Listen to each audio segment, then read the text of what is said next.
The elevator doors opened quietly. Victoria Hartwell stepped into the marble lobby.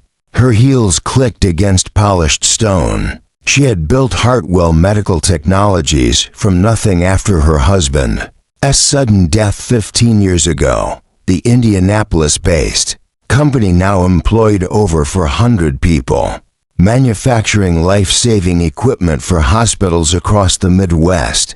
At 58, Victoria carried the weight of leadership with practiced grace, but lately she felt disconnected from the people who made her success possible. This morning was different. The quarterly board meeting had been postponed, giving her an unexpected hour of freedom. She decided to walk through the building, something she rarely did anymore. In the lobby, she noticed the janitor working near the reception desk. He was a slight, elderly man with silver hair and gentle movements. She had seen him countless times over the years, but had never really looked at him. His name tag read Augustus, though Victoria realized with embarrassment that she had never spoken to him directly. "Good morning," she said, surprising herself with the impulse. Augustus looked up, his dark eyes widening. "Good morning, ma'am." His voice carried decades of quiet dignity. Victoria paused, studying his weathered face. There was something about his posture that spoke of careful invisibility, of a lifetime spent making himself small so others could feel important. She wondered about his story, then felt guilty for wondering so late. The memorial committee meeting was scheduled for 10 o'clock. Victoria had initiated the project 6 months ago, planning to install a veterans memorial in the company courtyard. It seemed like the right thing to do, a way to honor the community's military heritage while demonstrating corporate values. Committee members gathered in the main conference room. Veterans Affairs Coordinator Samuel Pierce presented the final list of local servicemen to be honored on the granite wall. Victoria's executive assistant, Penelope Nash, took detailed notes while Facilities Director Ezra Blackwood discussed installation logistics. "The engraving will include all verified military personnel from our community who served with distinction," Pierce explained, sliding a thick manila folder across the polished table. "We've conducted extensive research through Department of Defense records and local historical societies." Victoria thumbed through the pages, reading names of men and women who had answered their country's call. Some she recognized as current employees or their relatives. Others were strangers whose sacrifices would now be permanently remembered. "Installation begins Thursday," Blackwood reported. "The dedication ceremony is scheduled for next Monday. Local VFW Post 1847 will provide honor guard services." As the meeting concluded, Victoria found herself thinking about Augustus again. Their brief exchange had lingered in her mind all morning. Perhaps it was the careful politeness in his voice, or the way he had seemed genuinely surprised by her acknowledgement. Over the following days, Victoria began observing Augustus with new attention. She arrived early Wednesday morning and watched him methodically prepare the lobby for another day. He moved with precision that spoke of decades of practice, straightening magazines, aligning pens at the reception desk, polishing brass fixtures until they gleamed like mirrors. "He's been here longer than almost anyone," Penelope mentioned when Victoria casually inquired about the janitorial staff. "Augustus works the overnight shift, 24 years this November, never misses work, never complains. Honestly, most people don't even notice him anymore." Victoria felt a sharp pang of shame. 24 years of faithful service, and she had never bothered to learn his surname or acknowledge his contribution to the company's daily operations. Thursday evening, she decided to stay late and observe the night cleaning routine. The building grew quiet as employees departed, leaving behind the familiar hum of fluorescent lighting and distant city traffic. Around 7:30, she heard the soft squeak of cart wheels in the hallway. Augustus appeared with his cleaning supplies, moving with the same methodical efficiency she had observed before. He worked systematically through each office, emptying waste baskets, sanitizing surfaces, ensuring everything was pristine for the next day's business. Victoria watched from her doorway as he cleaned the boardroom where tomorrow's final memorial planning session would occur. He arranged the chairs with military precision, each one perfectly aligned with its neighbors. When finished, he stepped back and surveyed his work with the critical eye of someone who took genuine pride in his responsibilities. "Augustus," Victoria called softly. He turned, clearly startled to find her still in the building after hours. "I wanted to thank you for everything you do here. The building is always immaculate." Something flickered across his weathered features, an emotion she couldn't quite interpret. "Just doing my job, ma'am. You do it exceptionally well." "How long have you been with us?" 24 years this November, ma'am." Victoria felt another wave of embarrassment. Nearly a quarter century of dedicated service, and she had never invested the time to know him as a person rather than just another company function. "Do you have family, Augustus?" His expression softened marginally. "Had a wife. She passed 6 years ago. Cancer, no children of our own." He paused, then added quietly, "This place became something like family, I suppose." The simple honesty of his words struck Victoria more powerfully than she expected.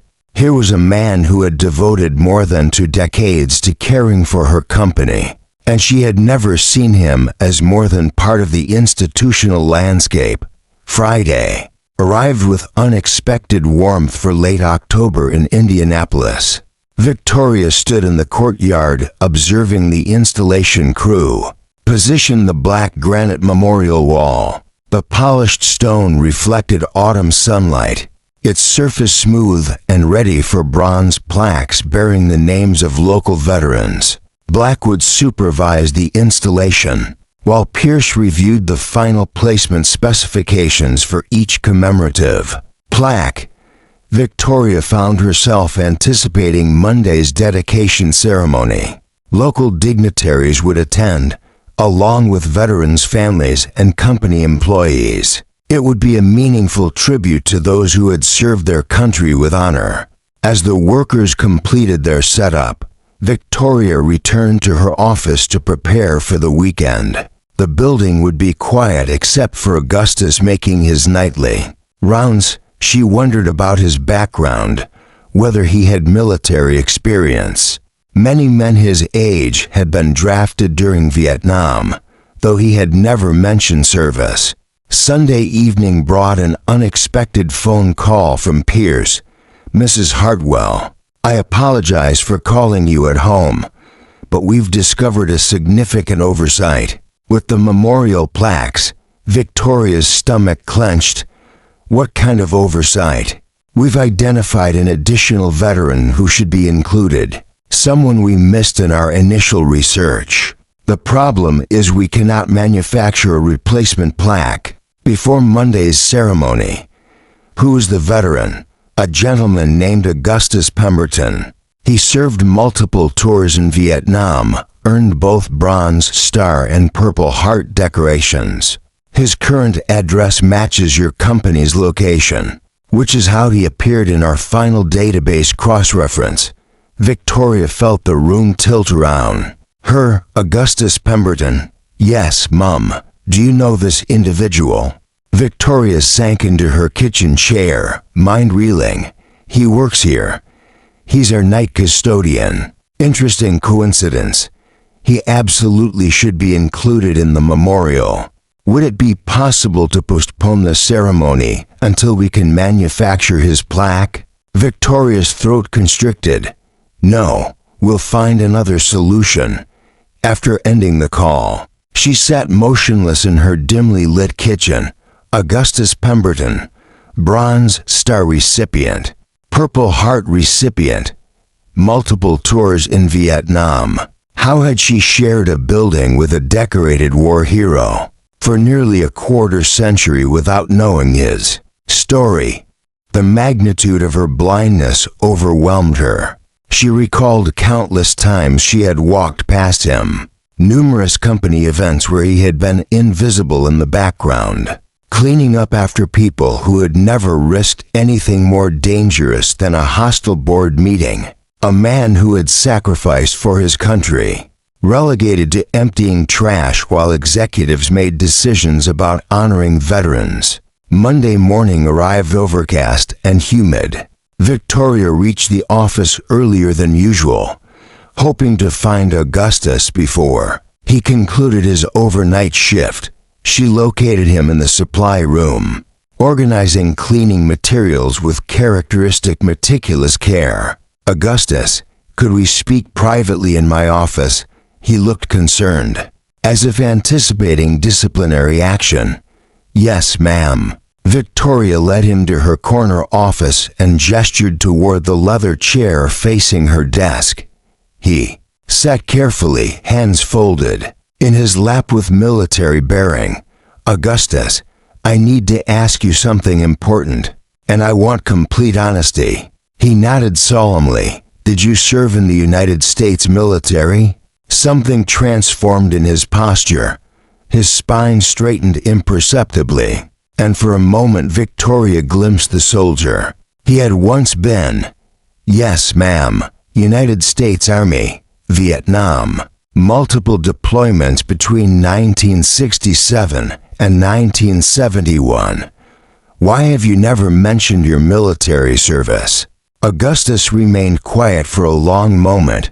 When he spoke, his voice carried careful, measured weight. "Ma'am, I learned long ago that some experiences are better kept private.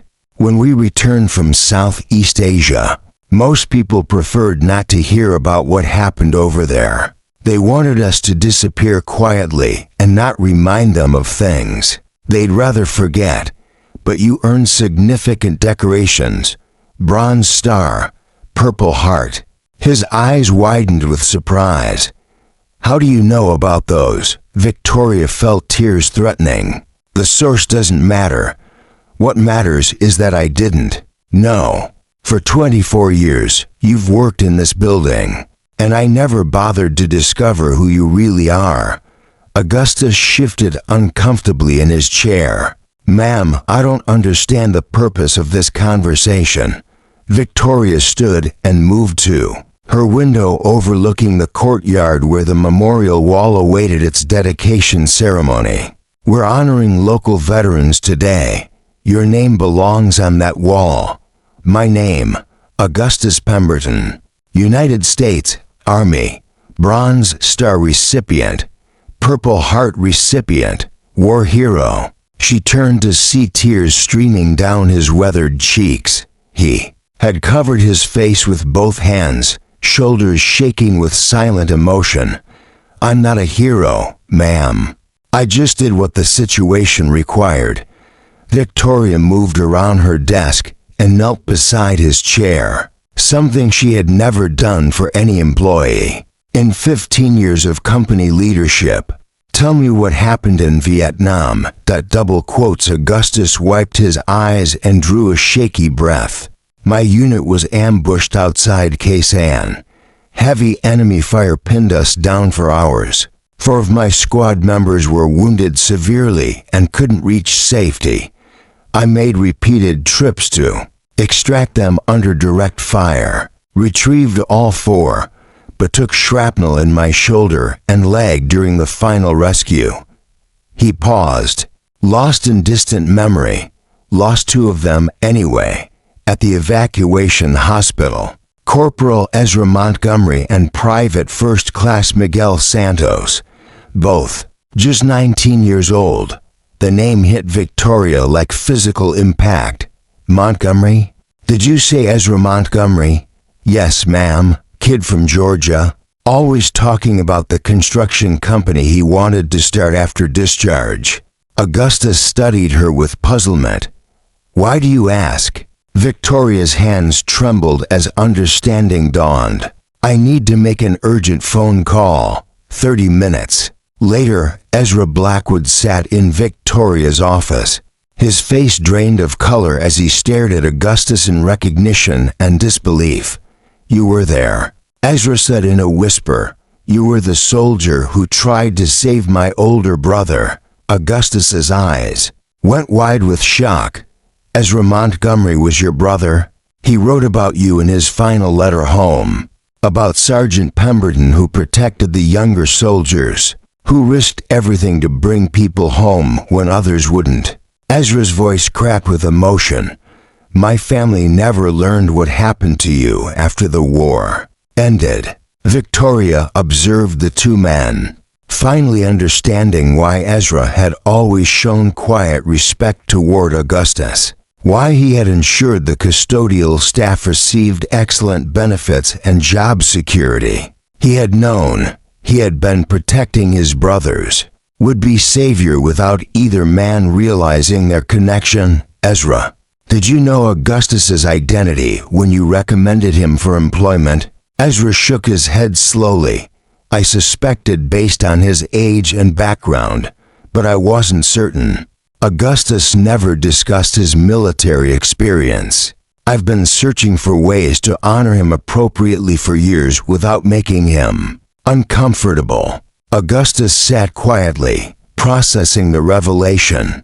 "Ezra used to show me photographs of his family back in Georgia. There was a younger brother, maybe 12 years old. That was me," Ezra confirmed.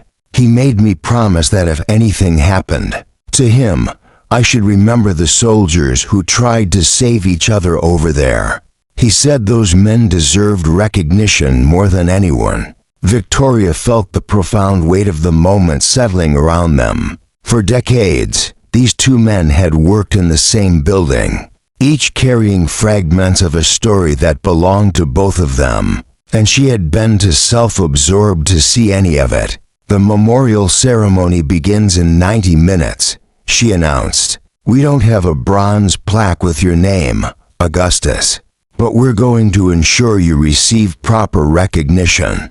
The courtyard filled steadily as 2 o'clock approached. Local veterans arrived wearing dress uniforms, many requiring canes or wheelchairs, but maintaining military bearing. Family members clustered around the memorial wall, searching for names of their loved ones. City officials and company employees mingled in the autumn humidity. Victoria had spent the morning making phone calls to every veterans organization in Indianapolis. Word had spread rapidly about the decorated war hero who had been working anonymously among them, and the gathering was larger than anyone had anticipated. She approached the temporary podium, surveying faces both familiar and unknown. In the front row, Augustus sat wearing his best dark suit, an ensemble Victoria suspected hadn't been worn since his wife's funeral. Ezra Blackwood sat beside him with his wife and twin daughters. "Ladies and gentlemen, we gather today to honor men and women who served our nation with extraordinary courage and sacrifice. Their names will be permanently engraved on this memorial, ensuring future generations remember their dedication to freedom." Victoria gestured toward the granite wall where bronze plaques gleamed in the afternoon light, but her attention remained focused on Augustus, whose presence gave every other name deeper meaning. However, sometimes the greatest heroes are those we encounter daily without truly seeing them. Sometimes they're individuals who continue serving long after their official duty ends, who show up every night to care for the places and people around them with the same dedication they once showed on foreign battlefields. She paused, allowing her voice to strengthen with conviction. 24 years ago, this company hired a night custodian named Augustus Pemberton. What we failed to recognize was that we were employing a Bronze Star recipient who had repeatedly risked his life to save fellow soldiers in Vietnam. A murmur rippled through the assembled crowd. Victoria noticed several employees turning to regard Augustus with newfound recognition and respect. "Augustus, please stand." He rose slowly, hands trembling slightly. The crowd began applauding, but Victoria raised her hand for silence. Augustus Pemberton embodies every value we're celebrating today: duty, honor, service, sacrifice, humility. For more than 2 decades, he has protected our building and our people with the same selfless dedication he demonstrated in the jungles of Southeast Asia. He has been our guardian when we didn't even realize we needed guarding. She stepped away from the podium and approached Augustus directly. From her jacket pocket, she retrieved a small velvet jewelry box. "This belonged to my late husband, who served in the Gulf War. He would insist you have it." Inside the box lay a simple bronze pin shaped like an eagle with outstretched wings.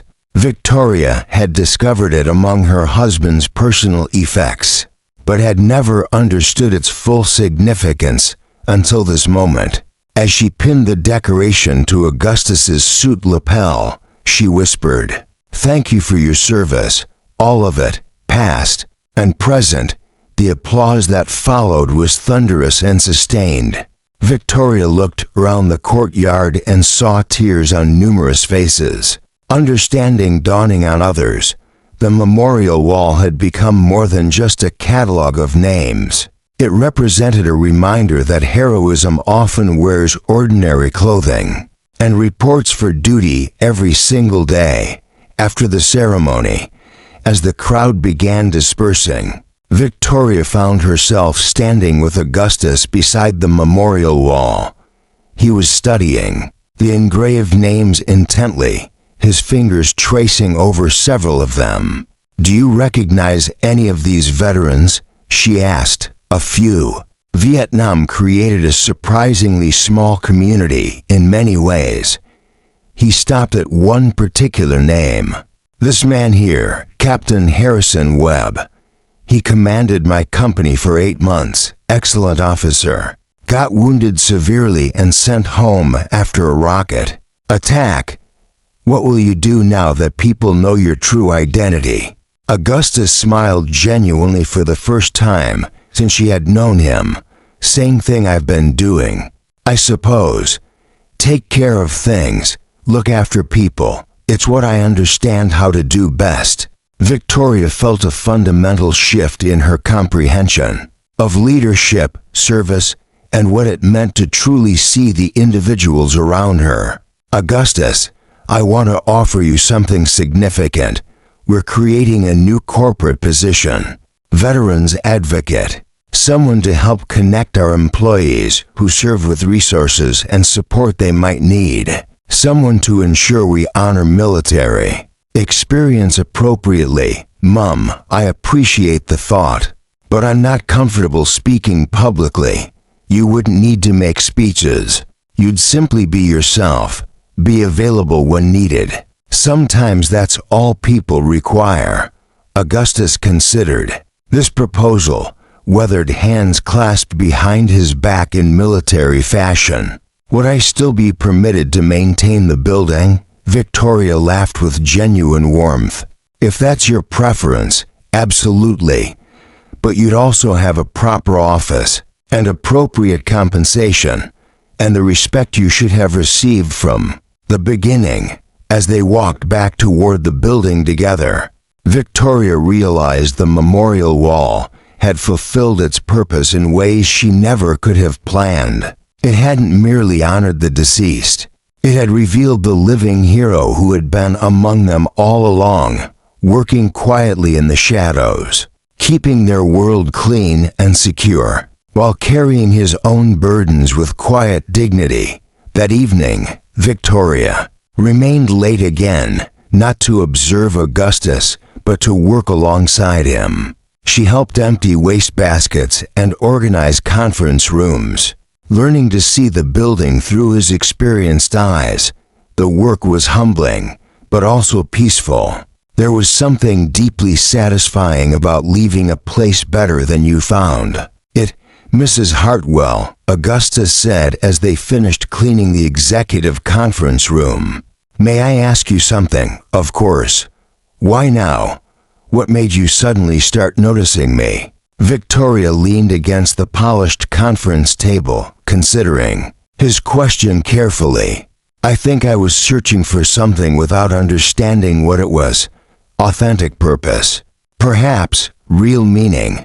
I've spent 15 years building this company, but I never truly considered the people who make it function every day, the ones who show up faithfully when no one else is watching. Augustus nodded thoughtfully. My wife used to say that the measure of a person isn't what they do when everyone's looking. It's what they do when they think nobody cares. She sounds like she was a wise woman, the wisest I ever knew. She would have liked seeing this happen today. She always believed good things come to people who wait patiently and do their work with honor. Victoria felt tears threatening again. Augustus, I'm sorry it took so long for me to see you. Really see you. He smiled with gentle understanding. Ma'am, some things happen exactly when they're supposed to happen. Not a moment before. Not a moment after. Today felt like the right time. As they finished their work and prepared to leave the building, Victoria realized that the memorial wall outside had become something more than stone and bronze. It had become a bridge between past and present, between recognition and invisibility, between the hero Augustus had been in Vietnam and the hero he had continued being every night. For 24 years, the next morning, Victoria arrived early and found a small envelope on her desk. Inside was a faded photograph of a young soldier in jungle fatigues, standing with 3 other men in front of a military helicopter. On the back, in careful handwriting, were the words, K-San, 1970, Sergeant A. Pemberton with Corporal E. Montgomery, PFCM Santos, and PFCD Williams. Brothers then, brothers always. Victoria understood that Augustus had given her more than just a photograph. He had shared a piece of history that connected all of them, past and present, in ways that transcended rank or position or the passage of time. She placed the photograph in a small frame on her desk, where it would remind her every day that heroes often work the night shift, that service comes in many forms, and that sometimes the most important thing a leader can do is simply learn to see the people who have been there all along.